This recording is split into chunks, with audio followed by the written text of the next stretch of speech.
Is the new 2025 Cadillac XT6 worth optioning?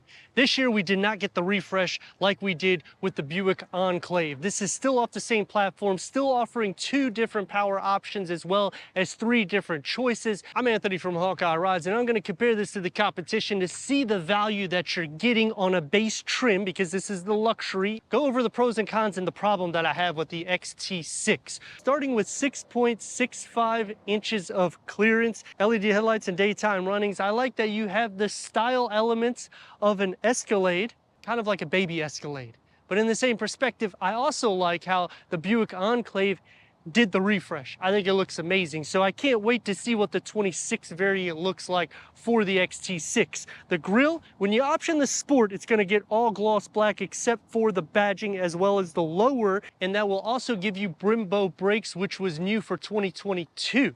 In 2020, that was really the last time we've seen a refresh in this variant or getting a lot of features added to it. Going to the question, is it worth it? Competition, Infiniti, Acura, Lexus, you can still option a naturally aspirated V6. You cannot do that in the luxury tier. You got to go up into the premium luxury. So underneath the hood here is a 2.0 liter 4-cylinder turbocharged, producing 235 horsepower and 258 pound-feet of torque paired to a 9-speed automatic transmission, achieving 21 mpgs for the city, 27 mpgs for the highway. And going back to the competition, the new Infiniti QX60 has a VC turbocharged 4-cylinder engine as well. This is the same power option that's in the XT4, which is a con to me because this is a larger vehicle. But just like the Buick Enclave, they've dropped the naturally aspirated V6. So it is something to take in consideration if you are looking to option a luxury vehicle, because Lexus, you're not going to be able to get that, not at a 50 grand price. But Acura will still have the naturally aspirated V6, which these are the only 2 variants in its segment that offer that, except for the Germans, meaning BMW, Mercedes, and Audi. 18-inch wheels, this is standard. You could get a 20-inch wheel, and the Sport trim will highlight with gloss black elements around the lower skirt and around all the window trims, as well as the door handles. When you option this tier, you're getting your feet wet with the brand with 4-year, 50,000-mile warranty. So I like that they option this at such an inexpensive price, because going to Infiniti, you're going to be a few grand more. Going to Lexus, the same thing. Acura, it's really hard to touch any of those variants this low in pricing, especially for the power that you're getting underneath the hood. Unfortunately, towing is not going to be 4,000 pounds, though. You have to go to the naturally aspirated V6, which starts on the premium luxury, and that's kind of the sweet spot for the XT6. Yes, it's going to be around 7 grand more, but you're just getting a lot more value going that route, because you can even option features like a digital rear view mirror, a 360-degree reverse camera, larger wheels, standard LED taillights is across the board. The lower gets the dual exhaust finishers, but the exhaust pipes are tucked inside. Gloss black will be around the lower trim, and the only reason why you want to go the Sport trim is because of the upgraded Brembo brakes, the exterior, and you're still getting the same feature options going into the premium luxury, which takes me to the problem for the XT6. You have to option features, but you can't get nothing on the luxury trim. You literally have to spend that extra 7-8 grand to go into the premium luxury. I mean, let me know your thoughts on that. But going back to the question, is this worth getting, or should you wait till the 26 variant?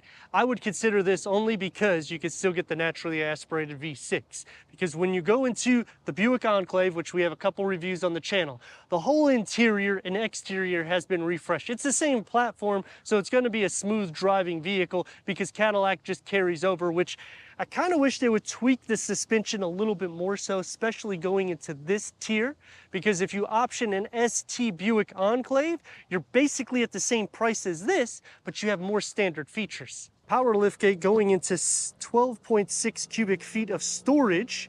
You get a storage net with storage underneath the floor, and when you lift this up, you get a spare tire tucked underneath there. I like how they've done this, because it's basically waterproof the way it's situated, and it's easy to take out, and you still have a little storage pocket right here. Split fold the rear bench, you just fold these in the back. It's a 50-50 split. That's going to increase cargo to 43.1 cubic feet, and you have a 12-volt charger here. The nice thing also is you just push these buttons to maximize the cargo to 78.7 cubic feet, which is not only great for cargo, but it's one of few that you could do everything in the back. The key fob for the XT6 Luxury. 8-way power seat adjustment is standard for the front, as well as heated front seats. Ventilated, you cannot option on this tier. You got to go up into the Premium Luxury. Memory seats is standard.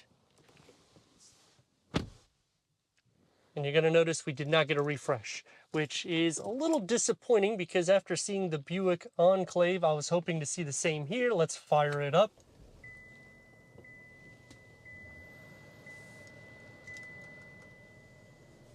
8-inch infotainment screen, a flat dashboard that drops into 2 different panels, and you get the perforated here with the satin aluminum and the carbon fiber that wraps around the center of the dash. Heads-up display is not going to be optioned here at all, as well as a digital rear view mirror. Pano moonroof is standard. Standard 8 speakers through Bose. The 14 speakers is only on the Premium Luxury and the Sport trim. Going into the infotainment screen, you got to go into the Premium Luxury to get navigation, wireless Apple CarPlay, wireless Android Auto, Wi-Fi hotspot, OnStar, put it into reverse, and you get a standard reverse camera. The trajectory does expand. You can't option a 360-degree reverse camera. You have a little sleeve here that you can fit the key fob. This can open up for your cup holders, or it'll just be more seamless and cleaned up. You do have a full pass-through, but the 12-volt is only really accessible on the passenger side. That's the way it opens anyways. As for leg space, it's not bad. It's carved out relatively well for a third row vehicle. It's soft to touch here, opens up into a deep storage pocket. You get a tray, and I like how they carved out the area for the USB ports, as well as another area so you could run wires through here, because you don't get a standard wireless charging pad either. Leather wrap steering wheel is standard multi-function. Heated, you gotta go up the tier. Paddle shifts. Gauge cluster is a digital reader in the center. The 8-inch gauge cluster, you got to go up to the Premium Luxury. So going back to the question, is it worth optioning the luxury base trim? For me, if I was wanting to get my feet wet with the brand, I would say yes. Headroom is not going to be an issue. Dashboard and door panel configuring together nicely. Contrast stitch, it doesn't have a little lip that connects, but I do like how the pattern comes into play with the brushed aluminum. One touch up and down for the front windows, soft to touch with about the same size storage pocket as the XT4, and you can adjust the power lift gate inside. For the second row, this is the opening that you have to fit 3 more, or you can fold this down and you get armrests with cup holders. Third, climate control settings. I like the little digital pad, 2 USB ports, and slide this here, and you got a little storage tray with storage behind both of the front seats. And because this is a bench, you can move it forward or you can move it backwards, and you can only configure this as a bench. You can't get the captain seats. Headroom is not going to be an issue, and you can also recline this back to give a lot more space to the second row. Door panel, it's going to have the same segment found in the front and the same size storage as the XT4 yet again. Sliding into the center, the floor is more or less flat, so you're not going to be sharing feet space. Butt, leg, and shoulder space is not bad, but you do sit up quite a bit. But even with that, headroom is still not going to be an issue. Now going into the third row, you just pull this lever here, slide it forward. That's the opening that you have to fit 2 more occupants. Both are going to have USB ports and cup holders. And unfortunately, to get the accent lighting, you have to go to the Premium Luxury, slide this back, and this is the leg space that you have, which is actually doable. The same thing with butt, leg, and shoulder space. You're not going to have an issue fitting 2 back here, as well as headroom, making this one of the best in class for third row head and leg room. 235 horsepower with 258 pound-feet of torque. Now, something to take in consideration, you're losing 75 horsepower and 13 pound-feet of torque when you go into the Premium Luxury. And the reason why I'm stating this is the same powertrain that's in the XT4, which weighs around 800 pounds less. So is the motivation going to be there because of that curb weight and basically the length and width of this vehicle? Well, that's what we're going to see right now. We're going to stop here and we're going to open up this turbo.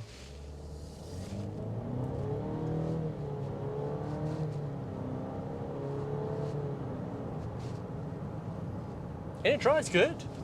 Is it as good as the V6? Because I've drove a few of those in my reviews. I like the V6 better. I think longevity you'll have a little bit more as well, especially when you're trying to get a third row SUV that's luxury. It's almost impossible to find one that's just naturally aspirated these days. So the fact that Cadillac and Acura still offer that for 2025, I really do like that a lot. The interior is comfortable. Bose sound system, even on a base tier, it's good. So you don't have to be concerned there. Bose does a great job with their audio sound system. 18-inch wheels, the sound doesn't filter in that much. It's actually pretty quiet. It does drive a little bit more like a truck than an SUV, but it's still comfortable and composed. So don't let that offset you from saying, well, I don't want to drive it because I don't want to drive like a truck. When you get an SUV, that's typically what you're getting, a truck-like chassis. But this is going to be shared with the same platform as the Buick Enclave, where they got the refresh. You're not getting the refresh there. It's going to take me to some pros and cons. Starting off with the pros is that when you get into the premium luxury, you unlock pretty much every single thing. You don't really have to go into the sport. You could do a chrome delete and get the same aesthetics on the exterior, because you could still get the same features, just you're losing those Brembo brakes. But as for the pros on the luxury trim, you at least get heated front seats. You're not going to get navigation, but you get wireless Apple CarPlay and wireless Android Auto. No wireless charging pad. You have to go into the premium luxury, but at least you're getting the tri-climate control, and 7 passengers can fit. And going to the turbo variant opposed to the V6, you're going to obviously get better MPGs, but then you're losing the towing capabilities. Taking me back to the original question, is it worth getting this vehicle, or should you option the 26 model? I would say if you're going for the 25, go into the premium luxury, like I said, on the exterior. If you want to get the V6 engine, they may not offer it for 2026. It hasn't been revealed yet. But going the route that they did with Buick, I'm assuming they're going to go the same route with Cadillac, because that's what they've been doing traditionally with the XT6. And another pro to the premium luxury is you can get the chassis with real-time damping suspension, which adjusts to the road conditions and the damping force every 2 milliseconds, which is obviously standard on the sport trim. But that's what I'm saying, like, you don't have to option the sport trim. The only reason why you go this route is you're wanting that Turbo 4 that's in the XT4. You're wanting a luxury vehicle that can fit 7 occupants. Otherwise, you go premium luxury, because that is the best tier to go to. As for competition, Infiniti, I personally own a QX60. I did it because the XT6 hasn't been refreshed forever, so I'm actually on my 3rd one. I did the Autograph, which is the top of the line tier. But I spent over $70,000 when I put updates to the interior and exterior of the vehicle. That was aftermarket, which I have some reviews on, so you can check it out. I did think about the Acura MDX Type S, which would not compete against this. But if you're going Acura MDX, you want to at least go to the A-Spec. And when you go that route, you're over $60-some thousand. That's why either the luxury or the premium luxury becomes the sweet spot in either category that you're looking, because this is just over $50,000. Name a 3rd row luxury SUV that gives you all of this with that pricing in the comments. Turn radius at a stop point is going to be about 2 lanes. Let's rock and roll.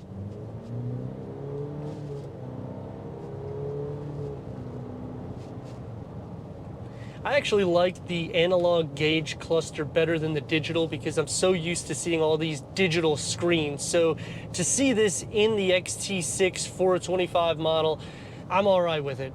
I don't have to go up to the premium luxury in order to get this. As for the Germans, they're going everything digital. So here you actually still have a vehicle instead of looking at screens everywhere. So I do like that. And the same thing in the 2nd row, because almost everybody is starting to add screens even integrated for the 2nd row occupants. And you still have charging ports in the 3rd row, and throughout the cabin the air circulates better because you have the air vents in the 2nd and 3rd row for the ceiling. But is all of this enough for me to go into the luxury trim for the XT6? The turbocharged does have enough power to get you up and going onto light to light. And on the interstate, it's going to be a little bit more heavy, so you do have to push the pedal a little bit more so, but it is more lively, so you hit a higher RPM. I personally would go premium luxury, but let me know your thoughts in the comments. And if you're new to the channel, consider subscribing. Check out the next video, merchandise website and Instagram. Leave a comment and a like. And I'd like to thank Coast Cadillac in Port Richey for giving us this 2025 Cadillac XT6 luxury for our car.